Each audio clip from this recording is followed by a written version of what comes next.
لیکن بنایا کیا ہے بت تراش نے؟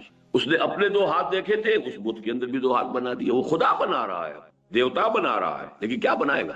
اپنے 2 ہاتھ دیکھے تھے، 2 ہاتھ اس کے بنا دیے. اپنی 2 آنکھیں تھی، اس کی بھی 2 آنکھیں بنا دی. ذرا موٹی موٹی بنا دی ہوں گی، بڑی بنا دی ہوں گی. چلیے کسی کی جو ہے وہ ہندوؤں میں سے کسی نے اس کی ناک جو ہے وہ بڑی بنائی تو وہ اس کو ہاتھی کے سونڈ کے مطابق بنا دیا. ایسا بھی تو ان کا ایک خدا ہے گنیش جی کی جو ناک ہے وہ ہاتھی کے سونڈ کے بعد. لیکن آدمی جائے گا کہاں؟ One can not outgrow his skin. انسان اپنے تخیلات میں بھی، تصورات میں بھی، اپنے مشاہدات سے باہر کہاں جائے؟ تو وہ بت یہ کہہ رہا ہے کہ تو نے مجھے خدا بنانا چاہا تھا، لیکن تو نے بنایا کیا ہے؟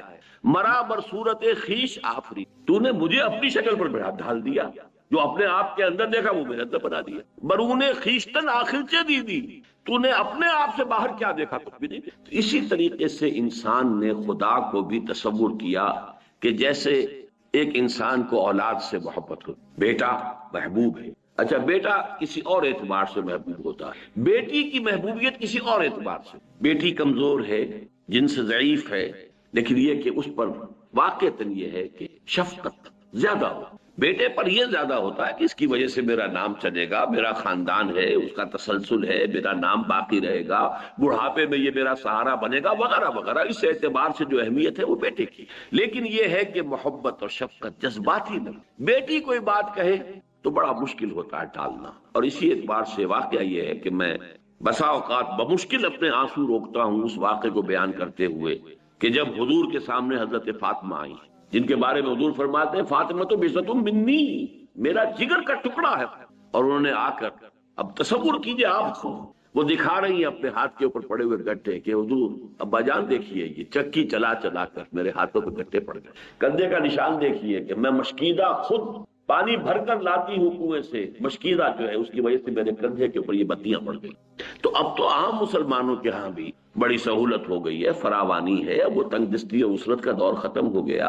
تو ابا جان مجھے بھی کوئی کنیز، کوئی غلام عطا فرما دیجئے تاکہ میری بھی یہ مشکل آسان. کیا بیتی ہوگی حضور کے قلب پر، تصور کیجئے. کہا کیا ہے؟ نہیں بیٹی یہ چیزیں ہمارے لیے، میں تمہیں اس سے بہتر چیز دے رہا ہوں. ہر نماز کے بعد وہ تسبیح فاطمہ جو مشہور ہے، جب بھی کبھی آپ یہ تسبیح فاطمہ کیا کریں تو اس واقعے کو یاد کر لیا کیجیے. یہ تسبیح فاطمہ کا شان نزول کیا، یہ کب عطا کی ہے حضور نے صلی اللہ علیہ وسلم اپنے جگر گوشے کو، جب یہ درخواست لے کر حضرت فاطمہ حاضر. نہیں بیٹا یہ چیزیں ہمارے لیے نہیں ہیں، یہ اور ہو گئی. ہمارے لیے تو جو چیزیں بہتر ہیں میں تمہیں وہ دے رہا ہوں. نماز کے بعد 33 مرتبہ سبحان اللہ، 33 مرتبہ الحمدللہ، 33 یا 34 مرتبہ اللہ اکبر کہہ لیا کرو. روایات میں تھوڑا سا فرق ہے، ورنہ یہ کہ 100 کی تعداد پوری ہوتی ہے ایک اور طویل کلمے سے. لیکن یہ کہ بہرحال یہ تسبیح فاطمہ جو عطا کی گئی ہے اس وقت، تو یہ جو بیٹی کا ایک خاص معاملہ ہوتا ہے اس کو ذہن میں رکھیے. تو عربوں نے اللہ کی بیٹیاں قرار دے دیا فرشتے، وہی فرشتے جنہیں نائبین سلطنت قرار دیا ایسٹ اور ویسٹ میں، انہی کو خدا کی بیٹیاں قرار دے دیا عربوں. اب یہ لاڈلی بیٹیاں سفارش کریں گی تو اللہ نہیں ٹال سکتا. یہ ہے اسی طریقے سے اللہ کے کچھ دوست بھی تو ہیں، اولیاء ہیں. آخر وہ دوستی جو ہے وہ بھی تو کوئی بنیاد ہے.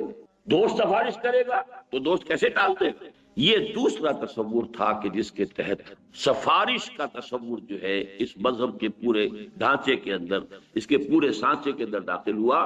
توحید ہی سے یہ شاخیں نکلی ہیں. جیسا کہ میں آپ کو بتا چکا ہوں کہ تلبیہ بھی کون سا تھا؟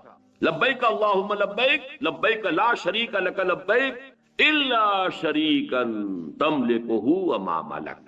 اے اللہ میں حاضر ہوں تیرے سوا کوئی شریک نہیں. اے اللہ میں حاضر ہوں تیرا کوئی شریک نہیں سوائے اس شریک کے جس کا تو ہی مالک ہے، اور جو کچھ اس کے ہاتھ میں اختیار ہے وہ بھی در حقیقت تیرا ہی دیا ہوا. تو توحید کے دریا سے ایک کھاڑی شرک کی نکلی، اور پھر اپنے دل کو مطمئن کرنے کے لیے پھر اسے توحید میں شامل کر دیا. بیچ میں جو شے نکال لی ہے تھوڑی سی یہ شرک کی کہ لبیک اللہم لبیک، لبیک لا شریک لک لبیک الا شریکا تملکہ وما ملک. اللہ سے ایک شریک تو ہے تیرا، کچھ شریک ہے تیرے، لیکن پھر واپس آ گئے توحید میں کہ وہ خود بھی تیرے مملوک ہے، اور جو کچھ اختیار اس کے پاس ہے وہ بھی تیرا ہی عطا کرتا ہے، تیرا ہی ملکیت تو حقیقی ہے. تو گویا کہ توحید سے شروع ہو کر پھر توحید پر بیچ میں وہ جو ایک خم نکال لیا ہے، ایک کجی نکال لی ہے، ایک ٹیڑھ پیدا کر لی ہے. جیسے کہ آیت الکرسی کے بعد آتا ہے کہ لا اکراہ فی الدین قد تبین الرشد من الغی. وہ غی جو آتی ہے بس وہ ہے کہ جس نے سارا فساد اور نتیجہ کیا ہوتا ہے؟ یہ سفارشی جو ہمارے ہیں چونکہ اللہ کے لاڈلے ہیں، اسی لیے دیکھیے سورہ بنی اسرائیل کی آخری آیت میں کیا فرمایا؟ لم یکن لہ شریک فی الملک ولم یکن لہ ولی من الذل، اس کا کوئی ولی اور دوست کسی کمزوری کی وجہ سے نہیں۔ اس میں نفی کی ہے، اللہ کا ولی تو ہے لیکن تمہارا دوست ہوتا ہے، تم دوستیاں نباہتے ہو، دوستیاں پالتے ہو، کیوں؟ کہ کسی وقت پر کام آئے، اور جب میرے وقت پر کام آئے گا، میری کسی مشکل میں میرا ساتھ دے گا، تو آج اس کی بات میں کیسے ٹال دوں؟ یہ ہے وہ پورا کا پورا فلسفہ جو ہم اپنے اوپر قیاس کریں تو ہمارے معمولات میں شامل ہے۔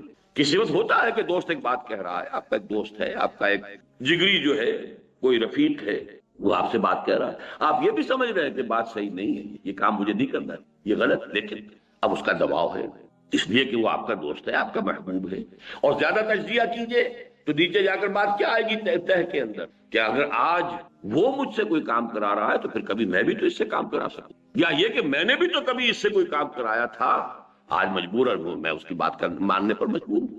یہ سارے تصورات ہیں کہ جو آگے چل کر کیا ہوتا ہے، اسی شفاعت کے تصور سے پہلا قدم تو یہ ہوتا ہے کہ وہ اظہار نیاز جو ہے، نیاز مندی کا اظہار اور تعظیم کا اظہار ہوتے ہوتے مراسم عبودیت میں ڈھل جائے۔ اب جس کی تعظیم کرنی ہے تو پہلے کبھی تھوڑی سی تعظیم کی، پھر کبھی اور جھک گئے تعظیم کے اندر، پھر اور جھک گئے، پھر سجدے میں چلے گئے، یہی تو تعظیم ہے، اس کے سوا ہے کیا؟ وہ مراسم عبودیت میں آ گیا۔ نمبر دو، ایک اور آخری شکل اس کی کیا ہے؟ ہوتے ہوتے یہ سورہ انعام میں بڑی تفصیل سے یہ چیزیں آئی ہیں کہ ہوتے ہوتے یہ ہوتا ہے کہ اللہ کا حق جو ہے، اللہ تو برائے بیت رہ جاتا ہے صرف علامت کے طور پر۔ کیوں؟ دیکھیے جو سب سے اوپر بیٹھا ہوا ہے وہ ہے تو صحیح، اختیار اسی کا ہے، صدر مملکت ہیں پاکستان کے، اصل اختیارات تو ان کے پاس ہے، وزیر اعظم ہے اس کے پاس اختیارات ہیں، لیکن دیہاتی کو تو پتا ہے کہ میرا معاملہ تو اس پٹواری کے ہاتھ میں، اس کا قلم ادھر سے ادھر ہو جائے تو میرے لیے مصیبت بھی آ سکتی ہے اور میری مشکل حل، اصل تو ہاتھ اس کے ہاتھ میں ہے۔ تو وہ تو کسی کو کیا معلوم ڈی سی صاحب کس بلا کا نام ہے، عام پٹواری، عام جو دیہاتی کیا جانتا ڈی سی کیا ہوتا ہے؟ پٹواری جو ہے وہ جو سر پر بیٹھا ہوا ہے، جس نے کہ وہ ساری لکھنی ہے، جو بھی فصل کے بارے میں رپورٹ ہے وہ ساری اس کے پاس، لہذا وہ تو صرف رہ جاتے ذہن میں کہ ہاں اوپر ہے کوئی، سارا کا سارا معاملہ پھر وہ نچلے ان خداؤں سے، چھوٹے خداؤں سے، دیویوں سے، دیوتاؤں سے، آلہہ سے، گاڈ سے، گاڈسز سے، ہوتے ہوتے عبادت، جس کی کہ بڑی ایک لطیف انداز میں قرآن مجید میں ایک تنبیہ کی گئی ہے کہ یہ لوگ کیا کرتے تھے عرب والے، فصل کی کوئی فصل ہے، فصل میں سے کچھ حصہ معین کر دیا، یہ اللہ کے لیے ہم خیرات کریں گے، اللہ کے نام پر، اللہ کے لیے، اور یہ تھوڑا سا حصہ جو ہے یہ ہمارے فلاں معبودوں کے لیے، فلاں معبود کے لیے، کچھ نہ کچھ تو ان کو بھی دینا ہے، کیا اتنا بڑا غلہ ہے، اس میں سے اتنے جانور تو ہم نے اللہ کے نام پہ چھوڑ دیے، ٹھیک ہے یہ اللہ کے لیے، لیکن یہ کچھ تھوڑے بہت جو ہیں یہ ان فلاں معبود کے لیے، فلاں کے لیے۔ اب فرض کیجئے آ گیا قحط، تو اللہ کے حصے میں تو ہاتھ ڈال لیں گے، وہ چھوٹے معبود کے حصے کو نہیں چھیڑ سکتے، اس لیے کہ اس کا تو، وہ جس کو پنجابی میں کہتے ہیں کہ رب نیڑے کے سن، وہ تو ان کا مکہ تو قریب ہے، وہ اللہ تو دور ہے، بلکہ یہاں تک کہ پھر جو اللہ کا حق ہے وہ تو ان کو مل جائے گا، ان کے حق میں شامل ہو جائے گا، لیکن جو ان کا حق ہے وہ اللہ کے حق میں شامل نہیں۔ یہ ساری جو ہے آخری جو اس بیماری کی جو تیسری سٹیج ہے، اس سب کا تذکرہ سورہ انعام کے اندر موجود ہے۔ یہ سفارش نے اصل میں دنیا میں، عقائد اور مذاہب کی دنیا میں جو تدریجاً توحید کی جڑ کاٹ کفر اور شرک کی شکل اختیار کر دی، اس کی نفی کے لیے قرآن مجید میں اب آپ دیکھتے ہیں کہ شدت کے ساتھ شفاعت کا انکار۔ لیکن اس سے بھی پہلے میں ایک اور بات واضح کر دوں، قرآن مجید کو آپ پڑھیے تو زور ہے عمل پر۔ میں اس وقت صرف 3 آیتیں سورہ نجم کی پڑھوں گا۔ لیس للانسان الا ما سعى وان سعيه سوف يرى ثم يجزاه الجزاء الاوفى، نہیں ہے انسان کے لیے مگر صرف وہ جس کے لیے اس نے خود محنت، ہاں اس کی محنت اس کے سامنے رکھ دی جائے گی، وہ دکھا دی جائے گی، جیسے کہ فرمایا فمن يعمل مثقال ذرة خيرا يره ومن يعمل مثقال ذرة شرا۔ معلوم ہوا کہ سارا دار و مدار جو ہے انسان کا، کامیابی کا، فوز و فلاح کا، وہ تو انسان کے عمل پر ہے، محنت پر ہے، مشقت پر ہے، جد و جہد پر ہے۔ لیس للانسان الا ما سعى، یہ تو ہے قرآن مجید کی جو مین تعلیم آپ کہیں 90% کو اگر آپ دیکھیں گے تو وہ یہی ہے، لیس للانسان الا ما سعى ورنسعيه سوف يرى۔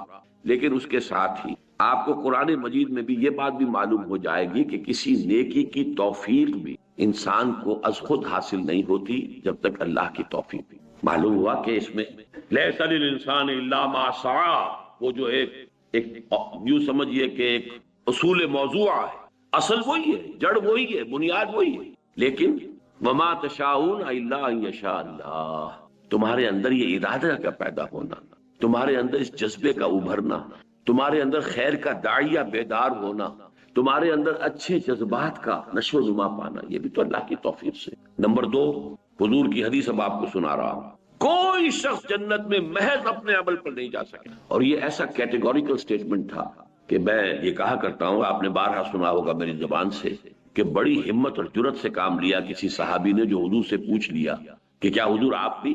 کوئی انسان جنت میں محض اپنے بل سے، اپنے عمل کی بنیاد پر داخل نہیں ہو سکتا۔ حضور کیا آپ بھی؟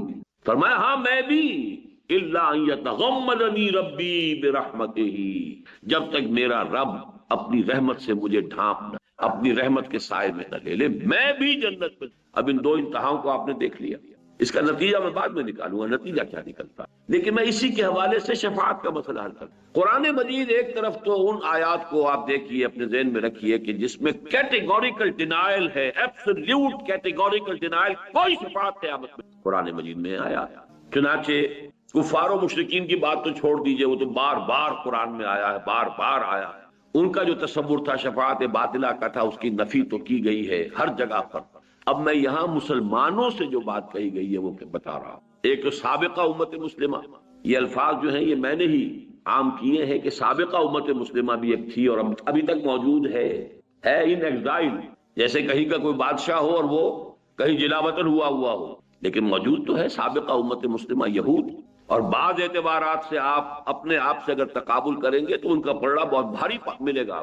وہ جو غالب نے کہا تھا کہ ریختہ کہ ایک تم ہی استاد نہیں ہو غالب، سنتے ہیں اگلے زمانے میں کوئی میر بھی، ہم ہی تو نہیں امت مسلمہ، اگلے زمانے میں کوئی اور امت بھی تھی، اور وہ بھی موجود ہے آج تک۔ بنی اسرائیل 2000 برس عمر ہوئی اس امت، اس لیے کہ بحیثیت امت بنی اسرائیل کے بعد امت محمد صلی اللہ علیہ وسلم 7ویں صدی عیسوی سے شروع ہو رہی ہے امت محمد، اور 1400 قبل مسیح سے شروع ہوئی تھی سابقہ امت مسلمہ، امت موسیٰ بنی اسرائیل، پورے 2000۔ اور مزید یہ، ویسے یہ کہ قرآن مجید اپنی عظمت کے اعتبار سے تمام کتب سابقہ پر حاوی ہے، زیادہ بھاری ہے، مہیمنن علیہ ہے، لیکن تعداد کے اعتبار سے تو ہم 4 کتابوں پر ایمان رکھتے ہیں نا، جن میں سے 3 وہ ہیں جو سابقہ امت کو دی، تورات، زبور، انجیل۔ نمبر 3، 1400 برس، اور اس کو خاص طور پہ اس لیے میں نوٹ کرایا کرتا ہوں کہ 1400 برس آج ہماری عمر ہوئی ہے امت مسلمہ کی، 1400 برس، 15ویں صدی شروع ہوئی ہے ہجری، 17واں سال ہے۔ 1400 برس اس امت کے اس حال میں گزرے کہ ایک لمحہ بھی ایسا نہیں آیا کہ کوئی نبی موجود، ایک کنٹینیوس چین آف انبیاء، کلما ہلاک نبی خلفہ نبی، جب بھی کوئی نبی فوت ہوا اس کا خلیفہ کوئی اور نبی ہو گیا، اس کے بعد میں جانشین نبی، اور شروع بھی 2 سے ہوئے اور اختتام بھی 2 پر ہوا۔ This chain, long chain of prophet, starting with 2، موسیٰ بھی نبی، ہارون بھی نبی، اینڈنگ اگین ود 2، یحییٰ بھی نبی، عیسیٰ بھی، اور درمیان میں یوں سمجھ لیجئے 2 کھوٹے ادھر اور 2 کھوٹے ادھر، بلکہ ایک کھوٹا، ہاں 2 کھوٹے ادھر 2 کھوٹے ادھر، اور پھر ان کے درمیان وہ چین ہے کہ کوئی وقت ایسا نہیں گزرا کہ نبی نہ۔ اس امت کا جو خطاب اس سے براہ راست قرآن میں ہوا ہے وہ 10 رکوع سورہ بقرہ کے اہم ترین ہیں، 5ویں سے شروع ہو کر اور 14ویں کے اختتام پر، بلکہ 15ویں کے شروع میں۔ ان میں سے بھی ایک حصہ جو ہے، ایک رکوع میں نے بارہا آپ کو بتایا کہ وہ تو ہے دعوت کا، اور 9 رکوع ہے ملامت، تم نے یہ کیا، تم نے یہ کیا، تمہاری یہ گمراہی، تمہاری یہ غلطی، تم نے دین میں یہ تحریف کی، تم نے یہ تصورات غلط اختیار کی، وغیرہ۔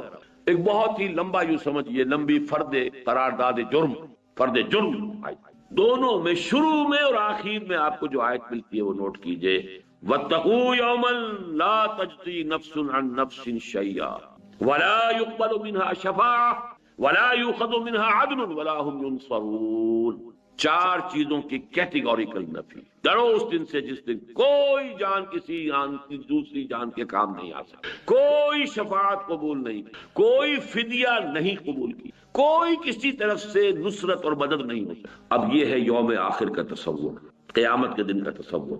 وَاتَّقُوا يَوْمًا لَا تَجْزِي نَفْسٌ عَن نَفْسٍ شَيْئًا وَلَا يُقْبَلُ مِنْهَا شَفَاعَةٌ وَلَا يُؤْخَذُ مِنْهَا عَدْلٌ وَلَا هُمْ يُنصَرُونَ۔ یہ تو ہے آیت نمبر 48 چھٹے رکوع کی آیت نمبر 2 اور آیت نمبر 123 15ویں رکوع کی آیت نمبر 2، پھر وہی 4 چیزیں، ایک لفظ فرق کا فرق ڈال دیا ادھر سے ادھر، آخر بھی وہی شروع بھی وہی، درمیان کی 2 چیزیں جو تھی ان میں سے اس کی پوزیشن صرف بدل دی۔ وَاتَّقُوا يَوْمًا لَا تَجْزِي نَفْسٌ عَن نَفْسٍ شَيْئًا وَلَا يُقْبَلُ مِنْهَا عَدْلٌ، اب یہاں عدل پہلے آ گیا، وَلَا تَنْفَعُهَا شَفَاعَةٌ، اور کوئی شفاعت اسے فائدہ نہیں، وَلَا هُمْ يُنصَرُونَ، اور نہ ان کی مدد۔ بتائیے کہیں کوئی کسر رہ گئی؟ معلوم ہو اپنا عمل ہوگا، لَيْسَ لِلْإِنسَانِ إِلَّا مَا سَعَىٰ وَأَنَّ سَعْيَهُ سَيُرَىٰ، یہ اسی کی شرح۔ وَاتَّقُوا يَوْمًا لَا تَجْزِي نَفْسٌ عَن نَفْسٍ شَيْئًا وَلَا يُقْبَلُ مِنْهَا شَفَاعَةٌ وَلَا يُؤْخَذُ مِنْهَا عَدْلٌ وَلَا هُمْ يُنصَرُونَ۔ وَاتَّقُوا يَوْمًا لا تجزی نفس عن نفس شیئا ولا يقبل منها عدل ولا تنفعها شفاعة ولا هم ينصرون۔ اور اب امت مسلمہ کا دیکھ لیجیے، موجودہ امت مسلمہ، اسی آیت الکرسی سے پہلی آیت کیا ہے؟ اگلے اتوار کو انشاءاللہ میں اسی کا درس دوں گا۔ وہ پہلی آیت اس آیت الکرسی سے ایک آیت پہلے اور آیت الکرسی سے 2 آیتیں بعد میں، اس پر انشاءاللہ ہمارا اگلا درس۔ یا ایھا الذین آمنوا انفقوا مما رزقناکم من قبل ان یاتی یوم لا بیع فیہ ولا خلۃ ولا شفاعۃ والکافرون هم الظالمون۔ اے ایمان کے دعوے دارو، خرچ کر، لگا دو، کھپا دو ان سب چیزوں میں سے جو اللہ نے تمہیں دی، اس سے پہلے کہ وہ دن آ جائے جس دن نہ کوئی لین دین ہوگا، نہ کوئی سفارش اور شفاعت ہو، نہ کوئی دوستی، والکافرون هم الظالمون، اور کفر کرنے والے ہی ظالم شو۔ یہ میں نے آپ کو 3 مثالیں دی ہے کیٹیگوریکل ڈینائل کی، کہ کوئی شفاعت، تاکہ ایک دفعہ تو جڑ کٹ جائے، بات جو ہے بنیادی طور پر مستحکم ہو جائے، اس کے بعد اللہ بھی ہے۔ یہ دوسرا اسلوب ہے قرآن میں پھر کہاں سے بلڈ کر رہا ہوں اپنا تھیسس، نوٹ کر دی، جہاں ایک طرف یہ ہے کہ اپنے ہی عمل سے تمہیں نجات مل، لیس للانسان الا ما سعى وان سعيه سوف يرى، لیکن ساتھ ہی یہ بھی کہ میں اپنے عمل پر کوئی گھمنڈ نہ ہو جائے، اپنے عمل پر تکیہ اور بھروسہ نہ کر بیٹھنا۔ 2 پہلو ذہن میں ہمیشہ رہے، ایک یہ کہ اگر کسی خیر کی توفیق ملی ہے تو وہ بھی اللہ ہی سے، اسی کے لیے الحمدللہ الذی ہدانا لہذا وما کنا لنہتدی لولا ان ہدانا، اور دوسرا یہ کہ محض اپنے عمل پر کبھی تکیہ نہ کرنا۔ جو کوتاہیاں لاکھوں ہو رہی ہوتی جس کا تمہیں اندازہ بھی نہیں، تم ان کو جانتے بھی نہیں، نہ معلوم وہ کتنے انبار جمع ہو رہے ہیں، وہ جو گناہ کبیرہ ہیں ان کے کتنے تم نے انبار جمع کر لیے، ان کا وزن کتنا ہو جائے۔ لہذا رحمت خداوندی کے بغیر نہ سمجھنا کہ رستگاری ہو، کوئی انسان محض اپنے عمل سے جنت میں داخل نہیں ہو سکتا، یہاں تک کہ حضور اپنے بارے میں فرما رہے ہیں میں بھی جنت میں داخل نہیں ہو سکوں گا الا یتغمدنی ربی برحمتہ، مگر یہ کہ اللہ میرا رب مجھے اپنی رحمت کے تحت سائے میں لے لے۔ ہاں اسی طرح شفاعت، ولا شفاعت ولا تنفعها شفاعت لا يقبل منها شفاعت، یہ ساری جو ہے کیٹیگوریکل نفی ہے۔ اب میں 8 مقامات گنوا دیتا ہوں کہ جس کے اندر ایک الا بھی ہے کہ نہیں کچھ ہے، شفاعت ہے۔ اسی لیے میں نے عرض کیا تھا کہ مشکل معاملہ ہے، جیسے تقدیر کا معاملہ ویسے مشکل ہے۔ آیت الکرسی خود جو ہے لیجئے تو اس میں موجود ہے، من ذا الذی یشفع عندہ الا بہ، ہے کہ نہیں؟ آغاز کتنا پرجلال پرہیبت، من ذا الذی، کون ہے وہ؟ کانپ جائے گا، بڑے سے بڑا ولی کانپ جائے گا، انبیاء کانپیں گے جب اللہ فرمائے من ذا الذی، کون ہے وہ؟ کون اپنی یہ ذاتی حیثیت سمجھتا ہے؟ کون سمجھتا ہے کہ مجھ پر اس کا کوئی اختیار ہے؟ کون ہے جو سمجھتا ہے کہ وہ کوئی زور میرے خلاف استعمال کر سکتا ہے؟ کون ہے وہ؟ من ذا الذی یشفع عندہ، کون ہے وہ جو شفاعت کر سکے گا اس کے سامنے؟ الا بإذنہ، ہاں الا سوائے اس کی اجازت۔ معلومہ اسی کیٹیگوریکل انداز میں جیسا کہ پچھلی آیت میں تھا ولا شفاعۃ، اس کی مزید جو ہے اس کو مزید فورٹیفائی کیا ہے، مزید مضبوط کیا ہے، من ذا الذی یشفع عندہ الا بہ، لیکن الا بہ۔ سورہ انبیاء میں فرمایا ولا یشفعون الا لمن ارتضی، وہ شفاعت نہیں کر سکیں گے مگر جن کے لیے اللہ راضی ہو۔ اب یہ اللہ گنوا رہا ہوں میں آپ، ما من شفیع الا من بعد اذنہ، سورہ یونس علیہ الصلوۃ والسلام، کوئی نہیں ہے سفارش کرنے والا سوائے اس کی اذن کے بعد۔ لا یملکون الشفاعۃ الا من اتخذ عند الرحمن عہدا، سورہ مریم، یومئذ لا تنفع الشفاعۃ الا من اذن له الرحمن، سورہ طٰہٰ، اس روز کوئی شفاعت نہیں کر سکے گا سوائے اس کے کہ جس کو رحمان کی جانب سے اجازت مرحمت ہو۔ ولا تنفع الشفاعۃ عنده الا لمن اذن له، سورہ سبا، اس کی جناب میں کوئی سفارش کام نہیں آ سکے گی الا یہ کہ جس کے لیے اس نے اجازت دی۔ سورہ زخرف میں فرمایا ولا یملکون الذین یدعون من دونہ الشفاعۃ الا من شہد بالحق، کوئی نہیں ہے جسے اختیار حاصل ہو اس کی جناب میں شفاعت کا سوائے اس کے کہ جو حق کی شہادت. وہ حق کو باطل نہیں کرے گا، باطل کو حق نہیں کرے گا، بات صحیح نہیں. سورہ نجم میں فرمایا جس میں وہ الفاظ آئے ہیں لیس للانسان الا ما سعى وان سعيه سوف يرى، اسی میں یہ الفاظ ہیں وَكَم مِّن مَلَكٍ فِي السَّمَاوَاتِ لَا تُغْنِي شَفَاعَتُهُمْ شَيْئًا إِلَّا مِن بَعْدِ أَن يَأْذَنَ اللَّهُ لِمَن يَشَاءُ وَيَرْضَىٰ. کتنے ہی فرشتے ہیں آسمانوں کے اندر، لیکن ان کی شفاعت کسی کو فائدہ نہیں پہنچا سکے گی مگر اس کے بعد کہ اللہ تعالیٰ اجازت دے. اور یہاں تو بات کو دو طرف کرتی، اذن بھی دے جو شفاعت کر رہا ہے اس کو اذن، جس کے لیے شفاعت کی جانی ہے اس کے لیے بھی منظوری. یہاں شرطیں دو طرف، من بعد ان یاذن اللہ لمن یشاء ویرضی، اللہ اجازت دے. یہ ہے اب دو چیزوں کے درمیان معاملہ آ رہا ہے، وہی بال سے زیادہ باریک اور تلوار کی دھار سے زیادہ تیز. ادھر ہوتے ہیں تو شرک، ادھر ہوتے ہیں سرے سے انکار کر دے.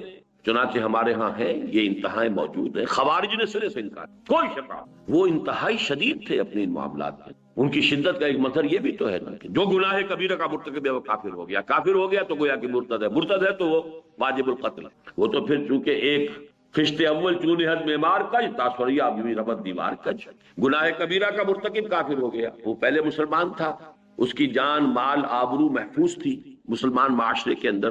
آپ کوئی دسترازی نہیں کر سکتے تھے، نہ اس کے مال پر، نہ اس کی جان پر، نہ اس کی عزت پر، حرمت پر، کچھ بھی نہیں، محفوظ. لیکن جب مرتد ہو گیا تو اب اس کا خون بھی مباح ہے، قتل کر سکتے ہو، اس کا مال بھی مباح ہے، سارا کا سارا مال تم جو ہے لے سکتے ہو، اس کی بیوی بھی وہ بھی حلال ہو گئے تمہارے اوپر، اسے اپنی کنیز بنا سکتے. اور یہ بھی جان لیجئے کہ انتہائی نیک لوگ تھے، بڑے عابد لوگ.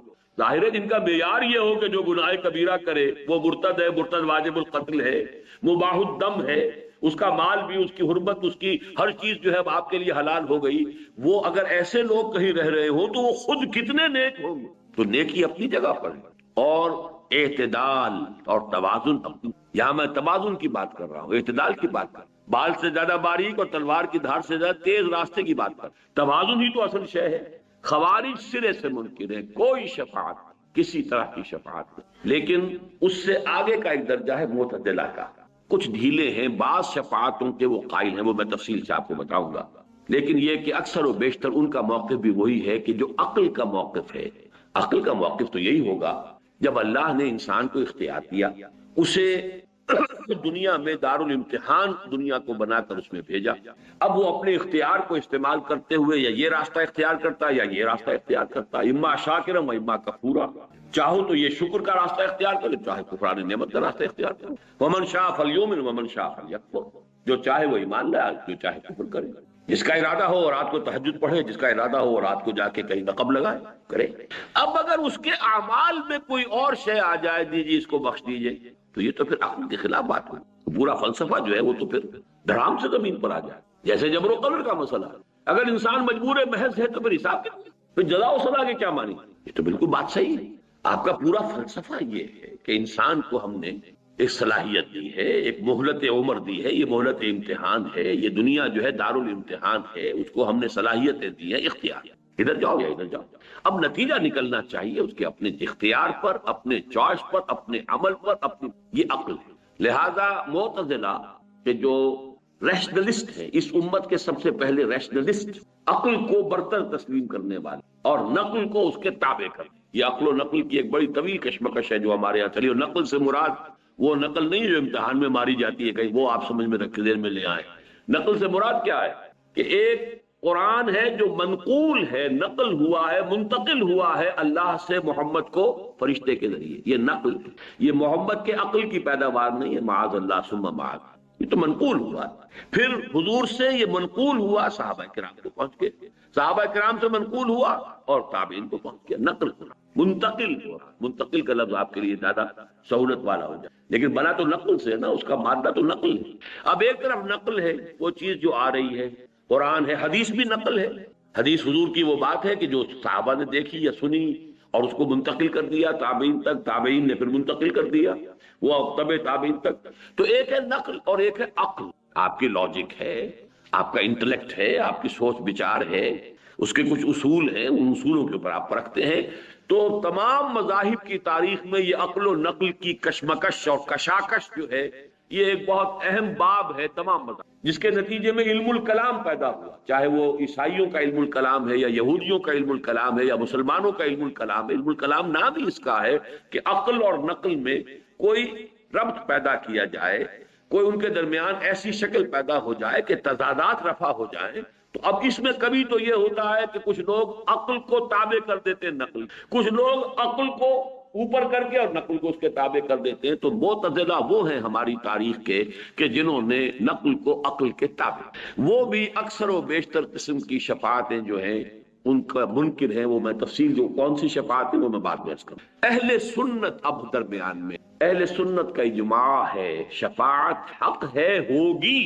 اس میں قرآن مجید کا بھی یہ اللہ 8 جگہ پر جو اللہ آ گیا ہے وہ میں نے آپ کو سامنے رکھ دیا ہے، گنوا دیا ہے کہ جہاں کیٹیگوریکل ڈینائل ہے کہ کوئی شفاعت نہیں، وہاں یہ ایکسیپشنز موجود ہیں قرآن مجید، شرطیں یہ ہیں شرطیں وہ ہیں، لیکن اس کا ڈینائل تو نہیں، اس کا کیٹیگوریکل نفی تو نہیں۔ اور یہ کہ احادیث میں جو اس کی تفاصیل پھر آتی ہیں وہ تو پھر بہت ہی نمایاں ہیں۔ یہ اب کیا ہے اس کو سمجھئے، ایک شفاعت وہ ہے جو محمد الرسول اللہ صلی اللہ علیہ وسلم کے ساتھ خاص، اور چونکہ ہمارے ہاں عام طور پر عوام الناس میں جہلا کا لفظ استعمال نہیں کرنا چاہتا، عوام الناس کہہ کر اکتفا کر رہا ہوں، لیکن صحیح معنی یہ ہے کہ جہلا، اور ہماری عظیم اکثریت جہلا پر، چاہے وہ پی ایچ ڈی ہوں، اس لیے کہ وہ عربی اگر نہیں جانتے اور قرآن اور سنت تک اور حدیث تک براہ راست اگر رسائی نہیں تو جاہل، دین سے بھی جاہل ہے۔ دنیا کے عالم ہے، کیمسٹری میں پی ایچ ڈی ہے، ڈاکٹریٹ کی ہے، فزکس میں کی ہے، کمپیوٹر سائنس میں کر لی ہے، کسی اور میں کر لی ہے، ایم بی اے کر لیا ہے، چارٹرڈ اکاؤنٹنٹ بن گئے ہیں، جو بھی ہے کر لیا آپ نے، لیکن یہ کہ ادھر سے تو جاہل ہیں۔ ان جہلا میں سب سے زیادہ تو تصور گمراہ کل پیدا ہوا ہے وہ حضور کی شفاعت کبریٰ اور شفاعت عظمیٰ۔ تصور یہ ہے کہ حضور تو اپنی پوری امت کو بس شفاعت کر کے اور اللہ کے ہاں عذاب سے اور پکڑ سے اور حساب سے بچا لیں گے۔ جب کبریٰ کا لفظ آ گیا، شفاعت کبریٰ، شفاعت عظمیٰ، لیکن احادیث کا جب مطالعہ کریں گے تو آپ کو معلوم ہوگا وہ شفاعت کیا ہے۔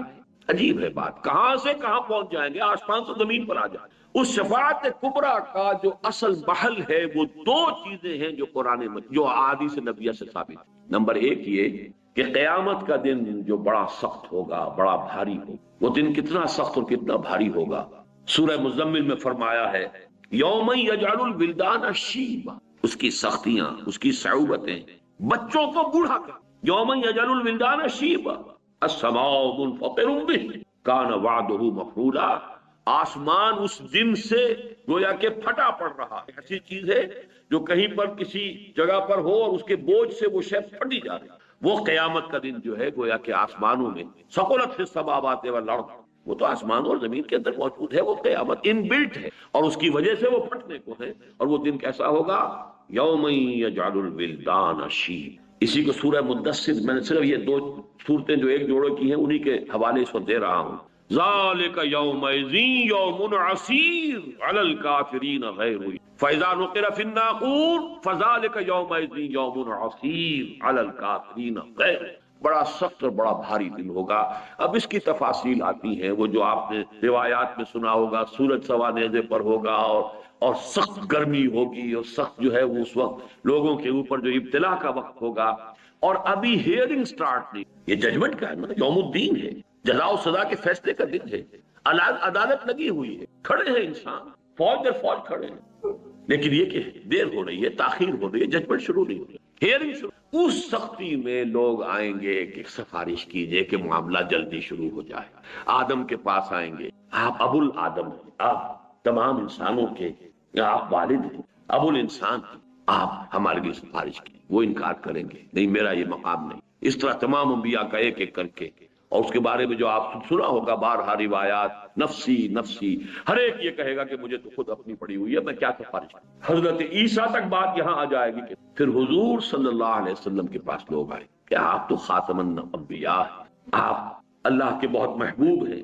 چنانچہ اس کے جو الفاظ آتے ہیں حدیث میں، یہ صحیح مسلم کی ایک روایت جو میں آپ کو سنا رہا ہوں، فیقولون، اب وہ لوگ کہیں گے یا محمد، اے محمد صلی اللہ علیہ وسلم، انت رسول اللہ وخاتم الانبیاء وغفر اللہ لک ما تقدم من ذنبک وما تأخر، اے محمد صلی اللہ علیہ وسلم، آپ تو اللہ کے رسول، تمام انبیاء پر مہر، تمام انبیاء کے خاتم، اور آپ کے لیے تو اللہ تعالیٰ نے قرآن میں ہی اعلان کر دیا تھا کہ آپ کی ساری خطائیں معاف، کوئی خطا اگر ہے بھی سب معاف، جو بھی پچھلی اور اگلی ہے۔ لہذا آپ ہمت کیجئے، اشفع لنا الی ربک، الا ترى، آپ دیکھ نہیں رہے، کچھ شفاعت کیجئے ہماری، آپ دیکھ نہیں رہے، ما نحن فیہ، الا ترى ما قد بلغنا، آپ دیکھ نہیں رہے ہمارے کیا حالت ہو گئی ہے، ہم کس حال میں ہیں، کس مصیبت میں ہیں، کس مشقت میں ہیں۔ فانطلقوا، تو حضور فرماتے پھر میں چلوں گا، فآتی تحت العرش، میں عرش خداوندی کے نیچے کھڑا ہو جاؤں، فاقع ساجدا لربی، پھر میں اپنے رب کے لیے سجدے میں گر جاؤں۔ یہاں بھی نوٹ کر لیجئے، وہ بات نہیں ہے کہ کوئی زور ہے، کوئی تحکم ہے، وہ جو آپ کے ہاں ہے مشہور، خدا جنو پکڑے چھڑا لے محمد، محمد پکڑے چھڑا کوئی نہیں سکتا۔ اب وہ جو تصورات، وہ بالکل کوئی اور تصویر ہے جو دنوں میں بیٹھی ہوئی، کوئی اور نقشہ ہے۔ حدیث میں شفاعت کا جہاں اس بات ہو رہا ہے وہاں سمجھیے کہ وہ کیا ہے، نقشہ کیا ہے۔ فانطلقوا، میں چلوں گا، آگے بڑھوں گا، فآتی تحت عرش خداوندی کے بالکل نیچے پہنچ جاؤں گا، فاقع ساجدا لربی، اور پھر میں اپنے رب کے لیے سجدے میں گر جاؤں گا۔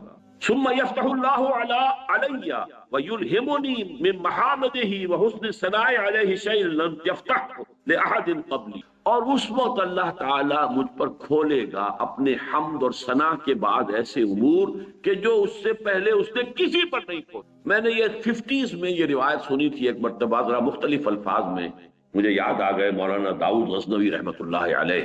وہ ایک عجیب، یوں سمجھیے کہ ایک کمبینیشن عجیب تھا ان کی شخصیت میں، ایک طرف تو اہل حدیث، دوسری طرف صوفی، یہ دونوں چیزیں بڑی مشکل سے جمع ہوتی ہیں۔ اہل حدیث عام طور پر تصوف کے دشمن، لیکن یہ کہ ان کے ہاں میں نے دیکھا کہ یہ دونوں چیزیں جمع تھیں۔ تو انہوں نے ایک خطبہ جمعہ میں منٹگومری میں یہ واقعہ بیان کیا، تو آیا کہ اس روز میں اپنے رب کی وہ حمد کروں گا۔ وہ کوئی دوسری روایت ہے کہ قیامت کے دن لواء الحمد بیدی، اللہ کے حمد کا جھنڈا میرے ہاتھ میں، اور اس روز جو حمد میں اللہ کی بیان کروں گا وہ آج نہیں کر سکتا۔ یہ میں نے اپنے بعض دروس میں اس کی تفصیل بیان کی ہوئی ہے کہ حمد انسان کرتا ہے اپنی معرفت اور انڈرسٹینڈنگ کی مناسبت سے۔ آپ نے کسی شے میں کوئی حسن دیکھا، اس کے کچھ پہلو آپ پر نمایاں ہو گئے کہ اس میں یہ محاسن ہے، یہ خوبیاں ہیں، یہ اچھائیاں، یہ آپ کی انڈرسٹینڈنگ ہے، اپریسیشن ہے۔ جتنی اپریسیشن ہے اتنا ہی تو بیان کر سکیں گے۔ اس کے بعد پہلو ہیں جو ابھی آپ کو پروازی نہیں ہوئے، آپ کے اندر اس کو اپریشیٹ کرنے کی صلاحیت ہی نہیں، فرض کیجئے، تو اس کو کیسے بیان کریں؟ تو جہاں بھی آپ تعریف کریں گے، حمد کریں گے، مدح کریں گے، توصیف کریں گے، تحسین کریں گے، یہ لمیٹڈ ہوگی آپ کی اپنی قوت ادراک پر، آپ نے کتنا کچھ سمجھا، کتنا انکشاف آپ پر ہوا۔ اس لیے تو میں کہا کرتا ہوں کہ قرآن مجید کی عظمت کا جو انکشاف علامہ اقبال پر ہوا، میرا مطالعہ کہہ لیجئے بہت محدود ہے، لیکن بہرحال میرے علم کی حد تک کسی دوسرے انسان پر قرآن مجید کی عظمت کا وہ ادراک اور وہ انکشاف میں نے نہیں پایا۔ بڑے سے بڑے عالم، یہ انکشاف ہے، یہ اپریسیشن۔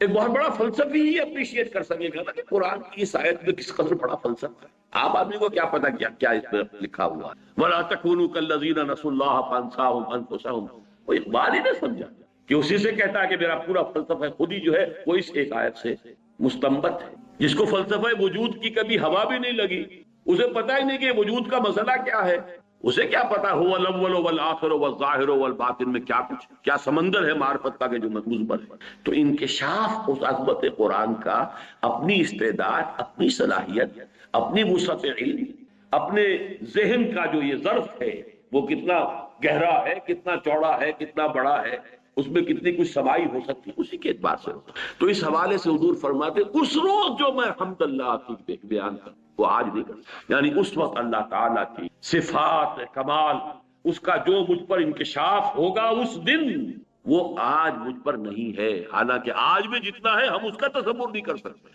حضور کی اس حیات دنیاوی کے دوران میں بھی جو تصور تھا وہ بھی ہمارے لیے وراء الورا ثم وراء الورا ثم وراء الورا، ہمارے تصور سے تو وہ بھی دور۔ لیکن حضور فرماتے ہیں کہ خود میں بھی آج وہ ادراک اور شعور جو ہے مجھے حاصل نہیں جو اس روز مجھے عطا کیا جائے گا۔ اور یہاں اس حدیث میں یہ صحیح مسلم کی روایت ہے، اس کی پورے الفاظ میں نے آپ کو سنا دیے۔ ثم یفتح اللہ علی ویلہمنی، پھر اللہ مجھے الہام فرمائے گا۔ اب دیکھیے بہت اہم لفظ آیا یہاں پہ، الہام، اور یہ میری بحث میں ابھی آئے گا بڑی اہمیت کے ساتھ۔ اسی سے گرہ کھلتی ہے شفاعت کی ایک اہم اور ایک بڑے ہی غامض مسئلے۔ الہام اللہ فرمائے گا مجھے اپنے حمد کی، محامد، وہ چیزیں، وہ اوصاف، وہ چیزیں، وہ ایٹریبیوٹس کہ جن پر حمد کی جائے، قابل حمد جو اللہ کی ذات کے پہلو ہیں وہ اس دن جو مجھے اللہ الہام کرے گا وہ ہوں گے کہ جو کسی پر اس نے نہیں کھولے، فتح کھولنا، واضح کرنا، عام کرنا۔ اس لیے مجھے ایک اور دعا یاد آ گئی جو میرا کتاب چاہے مسلمانوں پر قرآن مجید کے حقوق، اس کے اختتام پر ایک دعا ہے جو کئی دعائیں جو ہیں ذرا تھوڑے تھوڑے لفظی فرق کے ساتھ کتابوں میں ہے، تھوڑا تھوڑا فرق ہے، میں نے جمع کیا، بہت بڑا خزانہ ہے، معرفت رب کا بہت بڑا خزانہ، مقام عبدیت کا بہت بڑا منظر۔ اللہم انی عبدک وابن عبدک وابن امتک فی قبضتک ناصیتی بیدک ماض فی حکمک عدل فی قضاؤک۔ ذرا اندازہ کیجئے عبدیت کا۔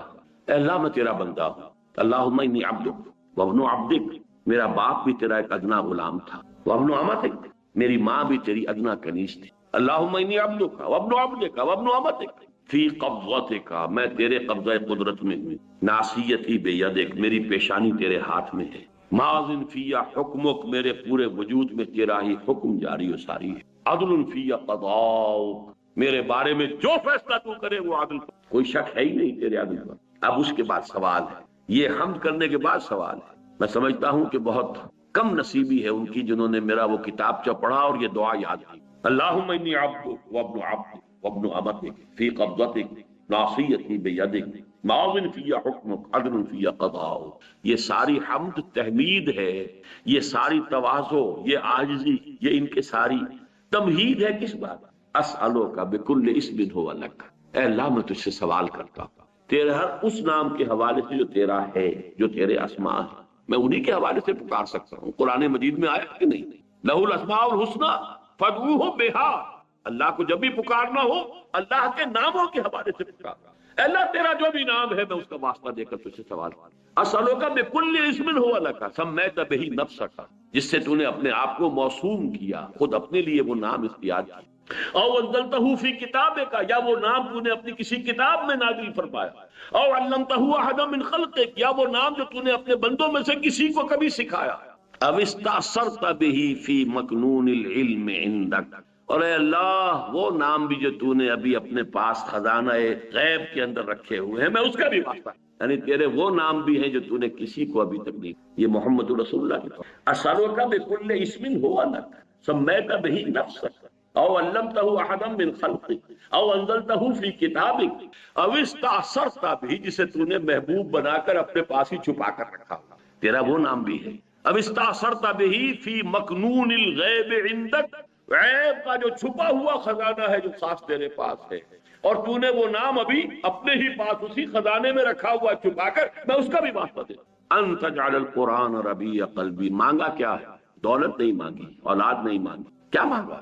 ان تجعل القرآن ربیع قلبی، اس قرآن کو میرے دل کی بہار پر، ونور صدری، میرے سینے کا نور پر، وجلاء حزنی، میرے غم اور رنج کا مداوا بنا، وذہاب ہمی وغمی، اور میرے ہموم اور تفکرات کا مداوا بنا۔ اس قرآن یہ دعا مجھے کیوں یاد آ گئی؟ اب استأثرت بہ فی مکنون الغیب عندک، اے اللہ تیرے وہ نام بھی جو تو نے ابھی اپنے پاس چھپا کر رکھے ہوئے ہیں خزانہ غیب میں ان کا بھی واسطہ دے رہا ہوں۔ حضور فرماتے اس روز وہ خزانہ غیب بھی مجھ پر کھول دیا، فرمایا ثم یفتح اللہ علی ویلہمنی، پھر اللہ کھول دے گا مجھ پر اور الہام فرما دے گا مجھے، من محامدہ وحسن ثناء علیہ شیئا لم یفتحہ لأحد، وہ تمام خزانے جو اللہ نے مجھ سے پہلے کسی پر نہیں کھولے ہوں گے وہ اس وقت مجھ پر کھول دیے جائیں گے۔ ثم یقال یا محمد، اب جب یہ سب کچھ ہو جائے گا تو کہا جائے گا، پکارا جائے گا۔ اب ذرا یہ بھی نوٹ کیجئے، یہ نہیں کہا کہ اللہ کہے گا، یقال، گر حفظ مراتب نہ کنی زندگی، مراتب کا لحاظ اگر نہ ہو، ابن عربی کا وہ شعر جو میرے بعد دروس میں آیا ہوگا، اب یہ چیزیں پھر آ رہی ہیں، بہرحال وہی آئیں گی، بار بار آئیں گی۔ الرب رب وَإِن تَنَزَّلْ وَالْعَبْدُ عَبْدٌ وَإِن تَرَقَّى، رب رب ہی ہے چاہے کتنا ہی نیچے آ جائے، چاہے سمائے دنیا پر آ جائے، پہلے آسمان پر آتا ہے کہ نہیں آتا؟ حدیث میں ہے کہ نہیں؟ ہر رات کے پچھلے گھڑیوں میں، جنہیں آپ کہتے ہیں small hours of the morning, یہ 2 3 4 یہ سب سے چھوٹے ہیں نا، ان سے 1 2 3 4 12 کے بعد 1 پہ آ گئے نا، ایک دم اسمال آورز آف، یہ جو شروع کی صبح کے آف دی مارننگ، ان میں اللہ نزول اجلال فرماتا ہے، پہلے آسمان پر آ جائے، اور محمد الرسول اللہ شب معراج میں 7ویں آسمان پر پہنچے، لیکن محمد محمد ہے، اللہ اللہ ہے۔ الرب رب وان تنزل، رب رب ہی ہے چاہے کتنا ہی نیچے آ جائے، کتنا ہی نزول پر، والعبد عبد وان ترقى، بندہ بندہ ہی رہے گا چاہے کتنا ہی ترقی کر لے اور کتنی ہی اونچے مقام پر پہنچے۔ وہ حفظ مراتب یہاں پر نوٹ کیجئے، کہا جائے گا ثم یقال، پھر کہا جائے گا، کوئی کہنے والا کہے گا، کوئی پکارے گا، جیسے درباروں کے اندر ہوتے ہیں وہ اعلان کرنے والے کچھ اور ہوتے ہیں، ثم یقال یا محمد ارفع راسک سل تعطى اشفع تشفع، اس وقت مجھ سے کہا جائے گا اے محمد صلی اللہ علیہ وسلم اپنا سر اٹھاؤ، سجدے میں پڑے ہوئے، یہ ساری حمد و ثنا تو سجدے میں کر رہے ہیں، ارفع راسک، اپنا سر اٹھاؤ، سل اور مانگو تو تمہیں عطا کیا جائے، وشفع کرو جو سفارش کرنی، تشفع تشفع تمہاری شفاعت قبول کی جائے، فارفع راسی فاقول، اس کے بعد میں اپنا سر اٹھاؤں گا اور کہوں گا۔ یہاں تک کا پورا نقشہ میں نے آپ کے سامنے بیان کر دیا حدیث کے الفاظ میں۔ اب یہ شفاعتیں دو ہوں، جسے شفاعت کبریٰ کہا گیا وہ کیا ہوگی، جس کو کہا گیا ہے ہمارے ہاں وہ شفاعت کبریٰ کیا ہوگی، اللہ تعالی کی طرف سے وہ جو تاخیر ہو رہی تھی حساب کتاب کی وہ ختم ہو، حساب شروع ہو جائے، یہ ہے شفاعت کبریٰ۔ اور دوسری شفاعت کبریٰ کیا ہوگی، کہا جائے گا کہ میں کہوں گا یا رب امتی امتی، پروردگار مجھے اپنی امت کی، پروردگار مجھے اپنی امت کی، فیقال یا محمد، تو کہا جائے گا اے محمد صلی اللہ علیہ وسلم ادخل الجنت من امتک، اپنی امت میں سے جنت میں داخل کر دو، من لا حساب علیہ من الباب الایمن من ابواب الجنہ، ان لوگوں کو جن کے ذمے کوئی حساب نہیں۔ یہ کون لوگ ہیں جن کے ذمے کوئی حساب نہیں؟ جنت کے داہنے دروازے سے ان لوگوں کو لے جاؤ، داخل کر دو جن پر کوئی حساب۔ یہ دوسری احادیث سے معلوم ہوتا ہے، بعض احادیث میں تو 70,000 کا عدد ہے، میری امت میں سے 70,000 لوگ ایسے ہوں گے جن کے بارے میں امام بخاری نے باب قائم کیا ہے، يدخل الجنت 70,000 بغیر حساب، 70,000 جو ہے امتی محمد الرسول اللہ صلی اللہ علیہ وسلم کے وہ بغیر حساب کتاب۔ وہ کون سے ہوں گے؟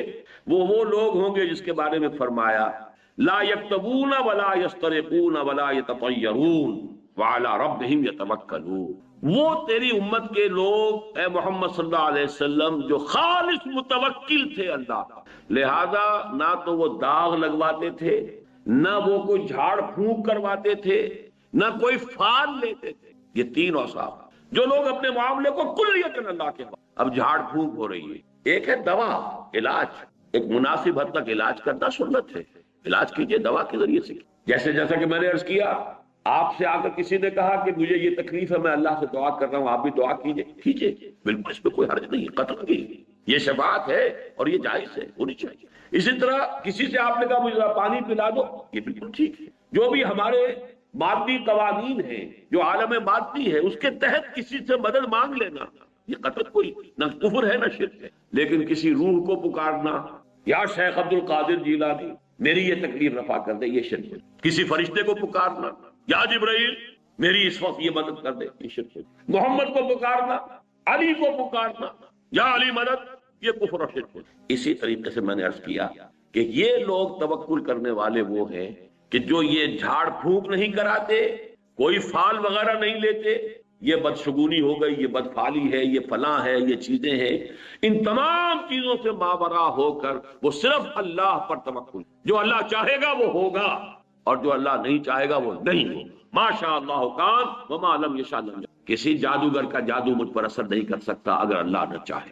یہ دوسری بات ہے کہ اگر اللہ ہی نے اپنے کلام میں نازل کر دی ہے معوذتین اور اس کو آپ ذریعہ بنائیں، یہ بالکل اللہ بات ہے۔ لیکن کسی کا بھی یہ تصور کر لینا کہ وہ از خود مجھے کوئی نقصان پہنچانے پر قادر ہے، یہی تو شرک اور کفر، لا حول ولا قوت الا باللہ۔ لہذا یہ 70,000 جو ہوں گے، یہ تعداد اس حدیث میں نہیں ہے اور نہ یہ وضاحت ہے، لیکن یہ کہ احادیث کو بھی جیسے قرآن مجید میں ہم ایک آیت کو دوسری آیت کے ساتھ جوڑ کر اس کا نتیجہ نکالتے ہیں۔ شفاعت کبریٰ محمد الرسول اللہ صلی اللہ علیہ وسلم کی، جس کا کہ عوام میں نہ معلوم کیا تصور ہو گیا ہے، از روح احادیث صحیحہ صرف یہ دو شفاعتیں ہیں جو محمد کو حاصل ہیں صلی اللہ علیہ وسلم، جو خاص ہیں آپ کی ذات کے ساتھ، اور وہ یہ ہے کہ جب قیامت میں دیر ہو رہی ہوگی، ہیئرنگ میں سماعت شروع نہیں ہو رہی اور سختیوں میں ہوں گے اور شدائد میں ہوں گے، اس وقت آپ کی شفاعت سے حساب کتاب شروع۔ اور نمبر 2، آپ کو کہہ دیا جائے گا اپنی امت کے ان لوگوں کو لے کر فوراً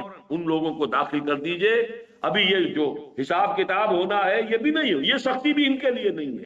آپ کی امت کے وہ لوگ کہ جو جن پر کوئی حساب نہیں ہے، اور یہ وہ لوگ ہیں کہ جو نہ کہیں داغ لگواتے تھے، یہ بھی پرانے زمانے میں داغ لگا دینا، نشان لگا دینا، اس میں یہ کہ کچھ وہ معبودوں کا حوالہ بھی ہوتا تھا، کچھ اس سے وہ جو ہے قبائل کی شناخت بھی ہوتی تھی، مختلف تھا، اس سے بھی روکا۔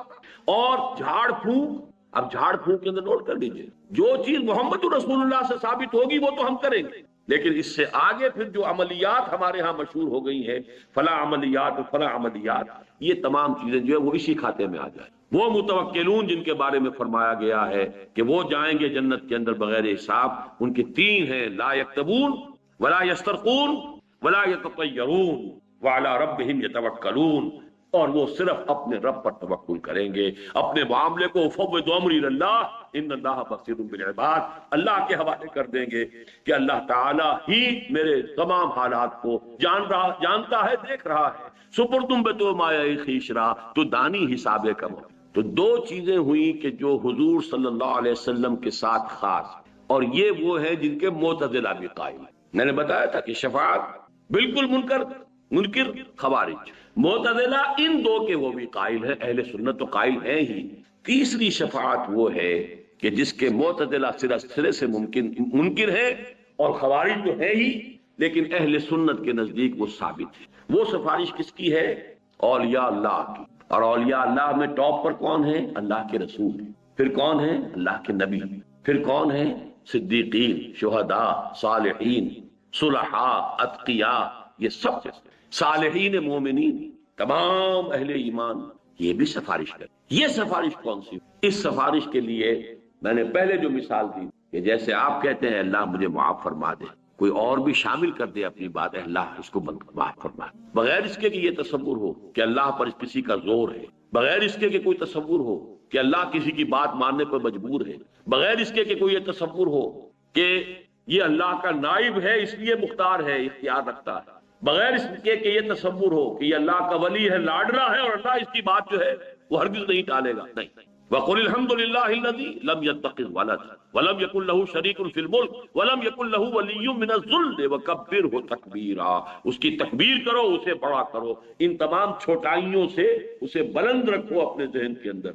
یہ تمام چیزیں جو ہے یہ تمہاری ذات کے ساتھ ہے کہ تم اپنی کسی دوست کی بات ماننے پر مجبور ہوتے، اللہ کسی کی بات ماننے پہ مجبور نہیں، معاذ اللہ۔ یہ شفاعت جو ہے اس کے بارے میں صرف دو باتیں مجھے عرض کرنی ہے مزید۔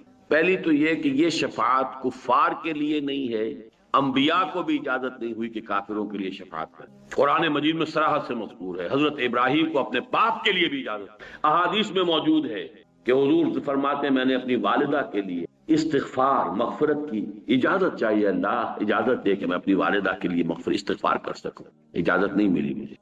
پھر میں نے اجازت طلب کی کہ میں ان کی قبر کی زیارت کر سکوں، اس کی اجازت نہیں۔ احادیث صریحہ، جن کی جان کفر میں گئی ہے، جو کسی شریف شرک میں مبتلا، ان کے لیے شفاعت کوئی نہیں، نفی اس کو ذہن میں رکھیے مطلقاً، احادیث میں بعد میں آپ کو سناؤں گا۔ نمبر دو، منافقین کے لیے بھی شفاعت نہیں۔ منافقین تو کفار سے بڑھ کر ہے قرآن مجید سے، ان المنافقین فی الدرک الاسفل من النار، وہ تو آگ کے سب سے نچلے درجے میں۔ قرآن مجید میں دو آیتیں تو بہت ہی کلیئر ہیں، اکثر جو حضرات میرے دروس میں شرکت کرتے ہیں انہیں یاد ہوں گی، ازبر ہوں۔ سورہ منافقون میں کیا فرمایا؟ سواء علیہم استغفرت لہم ام لم تستغفر لہم لن یغفر اللہ۔ اے نبی ان کے حق میں بالکل برابر ہے، چاہے آپ استغفار کریں ان کے لیے چاہے نہ کریں، اللہ ہرگز ان کو معاف نہیں۔ اور اس سے بھی زیادہ سخت، استغفر لہم او لا تستغفر لہم ان تستغفر لہم 70 مرۃ لن یغفر اللہ۔ اے نبی آپ ان کے لیے استغفار کریں یا نہ کریں، آپ 70 مرتبہ استغفار کریں گے تبھی ہم نہیں مانیں، اللہ ان کو معاف نہیں۔ بتائیے اس سے زیادہ کیٹیگوریکل کوئی آیت چاہیے آپ؟ اور اس میں مزید اضافہ کر دیا حضور نے، اس کیٹیگوریکل ڈینائل کے اندر اضافہ کر دیا۔ اگر مجھے یہ معلوم ہوتا کہ 70 مرتبہ سے زیادہ استغفار کرنے پر، زیادہ مرتبہ استغفار کرنے پر میری سنوائی ہو جائے گی تو میں زیادہ کرتا، یعنی 70 کو یہ نہ سمجھو کہ 70 مراد ہے، ہو ہی نہیں سکتا۔ اگر مجرد 70 کی بات ہوتی تو میں 71 مرتبہ کرتا، میں 100 مرتبہ کرتا، میں 700 مرتبہ کرتا، کہ نہیں، مراد اس سے کیا ہے؟ استغفر لہم او لا تستغفر ان تستغفر لہم 70 مرۃ فلن یغفر اللہ۔ اب 3 حدیثیں سن لیجئے جس سے وہ معلوم ہو جائے گا کہ کن کے لیے یہ شفاعت ہے۔ پہلی حدیث بخاری کی ہے، حضرت ابو ہریرہ سے رضی اللہ تعالی عنہ، اسعد الناس، حضور فرماتے ہیں اسعد الناس بشفاعتی یوم القیامہ من قال لا الہ الا اللہ خالصا من قلبہ، سب سے زیادہ خوش بخت میری شفاعت کے معاملے میں قیامت کے دن وہ ہوگا جس نے لا الہ الا اللہ کہا ہوگا خلوص سے قلب سے۔ من قال لا الہ الا اللہ نہیں ہے، صرف شرط خلوص سے، غیر مشروط نہیں ہے۔ اب خلوص قلب کے ساتھ لا الہ الا اللہ کہنے کے مظاہر کیا ہوں گے، تقاضے کیا ہوں گے، اس کا ثبوت کیا ہوگا، اس کا عمل کیا ہوگا، اس کے شواہد کیا ہوں گے، میں اس کی تفصیل میں نہیں جا سکتا۔ اس وقت صرف آپ کو بتانا یہ مقصود ہے کہ ہے، لیکن ہے مشروع۔ اسی طرح بڑی پیاری حدیث ہے، یہ مسلم شریف کی روایت ہے حضرت ابو ہریرہ صحیح رضی اللہ تعالی عنہ، لکل نبی دعوت مستجابۃ، ہر نبی کے لیے اللہ نے ایک دعا ایسی رکھی کہ جو لازماً قبول ہو، اللہ تعالیٰ کی طرف سے خاص گرانٹ ہے ہر نبی کے لیے ایک دعا، تو جو مانگو فتعجل کل نبی دعوتہ، تو ہر نبی نے اپنی دعوت کو، اپنی دعا کو جو حق دیا گیا تھا یہ اسپیشل دعا کا، وہ استعمال کر لیا جلدی سے، یعنی اس دنیا میں استعمال کر لیا تو جلدی ہو گئی، دنیا عاجلہ ہے، کوئی نہ کوئی دعا اپنی ایسی کر لی جس سے وہ حق استعمال۔ وَإِنِّ اخْتَبَأْتُ دعوتی شفاعةً یوم القیامہ، میں نے اپنی اس دعا کو شفاعت کے طور پر قیامت کے دن کے لیے محفوظ کر لیا۔ کتنا حوصلہ افزا معاملہ ہے، کتنا امید افزا، لیکن آگے شرط آ رہی ہے فَهِيَ نَائِلَةٌ إِن شَاءَ اللَّهُ تَعَالَى مَن مَاتَ مِنْ أُمَّتِي لَا يُشْرِكُ بِاللَّهِ شَيْئًا، وہ میری شفاعت، اور یہاں بھی انشاءاللہ وہ میری شفاعت، وہ دعا اللہ نے گرانٹ کی ہوئی ہے پہلے سے، وہ دعا جو میں نے رکھ لی ہے کہ شفاعت کے لیے استعمال کروں گا قیامت کے دن اپنی امت کے لیے، وہ انشاءاللہ میری یہ دعا اس شخص کے حق میں ثابت ہو جائے گی، مفید ہو جائے گی جو مرا ہو اس حال میں کہ اس نے اللہ کے ساتھ شرک۔ اب یہاں شرک کس کس کو کہتے ہیں؟ شرک صرف بت پرستی کا نام ہے، شرک صرف بتوں کو سجدہ کرنے کا نام ہے، یا جھنڈے کی سلامی بھی شرک ہے، یا قومی ترانے میں کھڑا ہونا بھی شرک ہے؟ اس کا سمجھنا ذرا باریک بات ہے۔ شرک نے ہمیشہ بھیس بدلے ہیں، ہمیشہ بھیس بدلے، ہر دور میں نئی صورت میں آیا۔ آج کا سب سے بڑا شرک انسانی حاکمیت کا، ان الحکم الا للہ لا یشرک فی حکمہ احدا، نہیں ہم سب شریک ہیں، اللہ تیری حاکمیت میں شریک ہے، بلکہ تجھ سے بڑے حاکم ہے، تیرا حکم نیچے ہماری مرضی۔ تو شرک پر تو میرے پھر 6 لیکچر سنیے، کبھی ہیں 20 سال پرانے، کبھی مجھے بھی خواہش ہوتی ہے کبھی میں بھی سنوں ان کو، لیکن یہ کہ میں نے الحمدللہ کہ اس کے مختلف پہلوؤں کو واضح کیا ہے۔ شرک فی الذات، شرک صفات، شرک فی الحقوق، ان 3 اعتبارات 6 گھنٹے کے لیکچر سے۔ ایک شرک وہ بھی ہے، ذرا غریبانوں میں جھانکیے، کون اس سے بچا ہوگا؟ تعس عبد الدینار و عبد الدرہم، ہلاک ہو جائے درہم و دینار کا، اس کا معبود دولت ہے، حلال اور حرام کی تمیز نہیں ہے، دولت ہے۔ کون ہے معبود؟ دولت۔ عبد الدینار ہے، یہ نام ان کا عبد الرحمن ہے، حقیقت میں عبد الدینار ہے، جسے دینار کے لیے، دینار سے اتنی محبت ہے کہ نہ حلال کا خیال ہے نہ حرام سے کوئی اجتناب۔ بہرحال شرط مشروط ہے، اس کے سوا وہ شفاعت کام نہیں آئے، چاہے وہ انبیاء ہو، رسول ہو، کوئی بھی، صلحاء ہو، اتقیاء ہو۔ تیسری حدیث یہ سنن کی ہے، یہ صحیحین میں نہیں ہے، اور یہ حضرت عوف ابن مالک سے ہے رضی اللہ تعالی عنہ۔ اتانی آتم من ربی، حضور فرما رہے ہیں، یہ آپ اپنا کوئی تجربہ، روحانی تجربہ بیان فرما رہے ہیں، کوئی عالم غیب سے جو آپ کے معاملات ہوتے تھے۔ میرے پاس آیا ایک آنے والا میرے رب کی جانب سے، ایک آنے والا میرے پاس آیا، اللہ کا کوئی فرشتہ، اتانی آتم من ربی فخیرنی، اور اس نے مجھے ایک اختیار دیا، ان یدخل نصف امتی الجنت۔ 2 باتیں ہیں اے محمد، اللہ کی طرف سے آپ کو یہ اختیار دیا جا رہا ہے، اور یہ پیغام میں پہنچا رہا ہوں، آپ کو اختیار ہے، یا تو آپ اپنی آدھی امت کے جنت میں داخل ہونے کی ضمانت لیں، ان یدخل نصف امتی الجنہ، اور دوسرا آپشن کیا ہے؟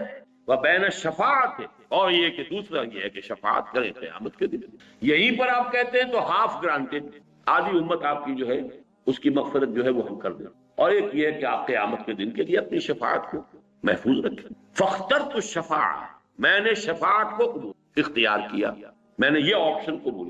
وہیا، لیکن یہ نوٹ کر لو، وہیا، اور یہ شفاعت اب ہے کس کے لیے، کس کے حق میں مفید؟ لمن مات ولم یشرک باللہ شیئا، اس شخص کے لیے کہ جس کی موت واقع ہوئی ہو اور اس نے اللہ کے ساتھ شرک نہ کیا۔ اب آخری نقطہ نوٹ کیجئے کہ قیامت کے دن جب یہ شفاعت ہوگی تو اس کا نقشہ کیا ہوگا اور کیوں ہوگی؟ پہلی بات تو یہ سمجھنی چاہیے۔ دیکھیے، اس شفاعت کا صرف ایک فائدہ ہے اور ایک ہی مقصد ہے، اللہ اپنے بندوں کے قدر افزائی کے، جب تمام نوع انسانی جمع ہوگی، سب کے سامنے آ جائے ہو، اللہ اپنے بندوں میں سے اولیاء، صلحاء، اتقیاء، انبیاء، رسل، ان کی کیا قدر و منزلت ہے، اس کے ظہور کا ایک ذریعہ اس شفاعت کو، لیکن شفاعت ہوگی اس کس کی؟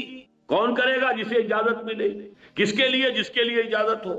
اب آپ ذرا نوٹ کیجئے کہ اگر تو یہ ہو کھلم کھلا، اگر ہم جو بھی ہمارا تصور ہے مادی طور پر عدالت لگی ہوئی ہے، وہ جو کبھی میر خسرو نے کہا تھا کہ خدا خود میر محفل بود اندر لامکا خسرو، محمد شمع محفل بود شب جائے کہ من بودم، کوئی لامکاں کی محفل ایسی ہے، سمجھ لیجئے صدر جو ہے میر محفل اللہ تعالیٰ ہے، عدالت لگی ہوئی لامکاں ہے، وہ کسی سپیس ٹائم اینڈ سپیس میں نہیں ہے برا بیونڈ ٹائم اینڈ سپیس۔ خدا خود میر محفل بود اندر لامکاں محمد شمع محفل بود۔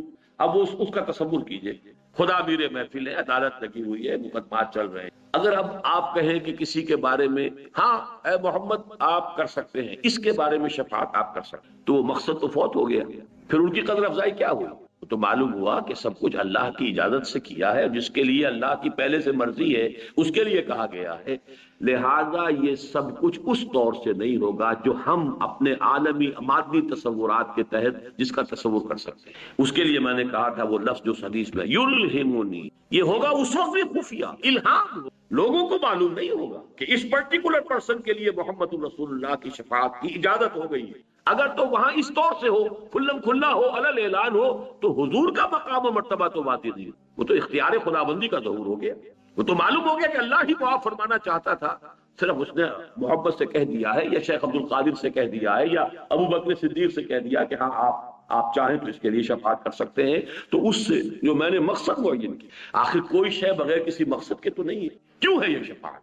اس کو پہلے میں نے معین کیا تاکہ اللہ اپنے مقربین بارگاہ کی جو قدر و منزلت ہے، جو ان کا مقام ہے، اس کو واضح کر سب لوگوں پر کھل جائے، ہو از ہو، کس کا کیا رخ، اور یہ اسی وقت ہوگا جب یہ سب کچھ الہام کے طور پر، وہ اعلام اعلانیہ نہیں، اعلام اعلانیہ ہو تو پھر وہ مقصد جو ہے وہ فوت ہو جائے گا۔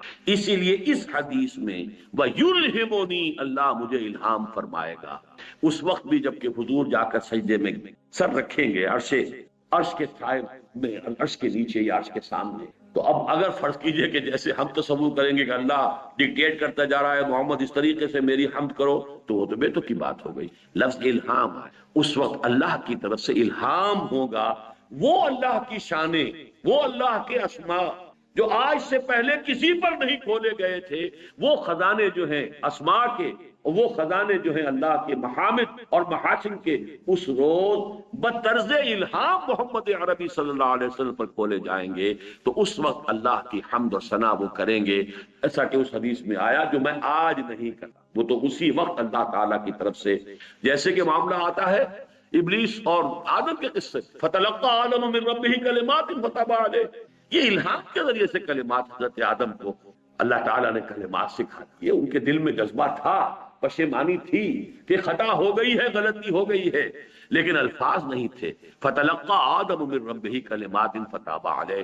اسی طریقے سے اللہ تعالیٰ کی طرف سے الہام ہوگا، الہام کے ذریعے سے اولیاء اللہ، صلحاء، اتقیاء، انبیاء، رسل، اور سب سے بڑھ کر محمد الرسول اللہ صلی اللہ علیہ وسلم شفاعت فرمائیں گے، لیکن کس کے لیے فرمائیں گے؟ ایک تو قانونی شکل ہے، وہاں اس روز اللہ کی طرف سے جس کے لیے اجازت پرمیشن گرانٹ ہو جائے، اگرچہ وہ اعلانیہ نہیں ہوگی، بطرز الہام ہوگی، اور ثانیاً جو حضور صلی اللہ علیہ وسلم نے ہمیں خود بتا دیا کہ وہ میری شفاعت مفید ہوگی کس کے لیے؟ من قال لا الہ الا اللہ خالصا من قلبہ، بخاری کی روایت، اس کے لیے مفید ہوگی جس نے لا الہ الا اللہ پورے خلوص قلب کے ساتھ کہا، اور اس کے لیے ہوگی من مات ولم یشرک باللہ شیئا، جو مرا ہو اس حال میں کہ اس نے اللہ کے ساتھ کسی کو شریک نہ کیا۔ یہ دو شرطیں اللہ تعالیٰ مجھے اور آپ کو پوری کرنے کی توفیق عطا فرمائے، تو ہم شفاعت کے لیے پھر دو ہاتھ بھی پھیلا سکتے ہیں کہ اللہ ہمیں محمد کی شفاعت عطا فرما، ورزقنا شفاعتہ یوم القیامہ، یہ دعا کی، لیکن یہ کہ ایک طرف محنت کیجئے امکانی، اور میں نے جو اس کے نتیجہ نکالے ہیں 3، پوری بحث کو سم اپ کر رہا ہوں، آج کی پوری بحث کا حاصل کیا ہے؟ پورا زور رکھو اپنی طرف سے عمل صالح اور تواصی بالحق اور تواصی بالصبر، اپنی طرف سے کوئی کمی نہیں، کوئی کوتاہی نہیں۔ فی ما استطعتم، جو استطاعت ہے، فاتقوا اللہ ما استطعتم، اپنے امکان بھر۔ جیسے کہ حضور نے، میں نے چونکہ شروع میں کہا تھا تقدیر کا مسئلہ بھی ایسا ہی تھا، کسی نے سوال کر لیا تھا حضور جو اللہ تعالیٰ کی طرف سے ہے اگر وہی کچھ ہونا ہے، ایک جواب دیا حضور، اعملوا فکلکم میسر لما خلق، اپنی طرف سے پوری کوشش کرو، ہاں کر اتنا ہی سکو گے